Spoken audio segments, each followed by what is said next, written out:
Hello, here we are, March 9th, the science of mind in a year. Let's see what we got. We are starting on page 142. Down at the bottom, the section entitled Inducing Thought. So here we go. That which thought has done, thought can undo. Lifelong habits of wrong thinking can be consciously and deliberately neutralized, and an entirely new order of mental and emotional reaction established in mind. Merely to abstain from wrong thinking is not enough. There must be active, right thinking. We must become actively constructive and happy in our thinking, not merely passively so. New and wholesome ideas of life, vitality, and hope must be accepted and incorporated into the substratum of our mental life, so that a more wholesome externalization may manifest in our bodily condition and environment.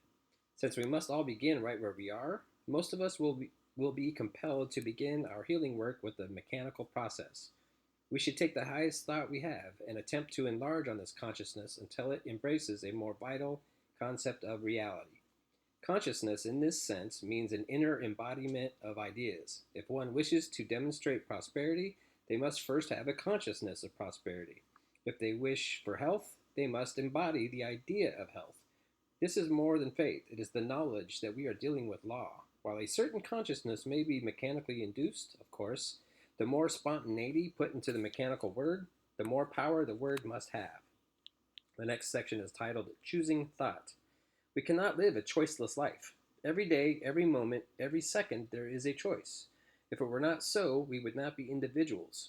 We have the right to choose what we wish to experience. We have the right to choose the kind of companions with whom we wish to associate, to say in what city and in what type of house we would like to live. We are individuals, and the only way we can be individuals is to be spontaneous. There is no such thing as a mechanistic individuality. It must have the essential elements of spontaneity. There is no spontaneity and no individuality without prerogative. There, no. There can be no choice unless there is something from which to choose. Otherwise, the ability to choose would be merely a fantasy. Therefore, there must be not only the possibility of choice, but the liability of experiencing that which is chosen. We have a right to choose what we shall induce in mind. The way in which our thoughts are to become manifest we cannot always see, or should we be disturbed that we do not see the way, because effect is potential in cause. I am Alpha and Omega, and all that comes between cause and effect. Cause and effect are really one, and if we have a given cause set in motion, the effect will have to equal the cause. One is inside and the other the outside of the same thing.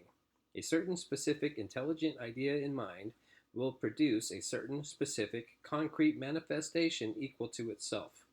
There is one infinite principle, one infinite thought stuff, one infinite creative power, but countless numbers of forms which change as the specific idea behind them changes. So that's it for today. Hope to see you tomorrow.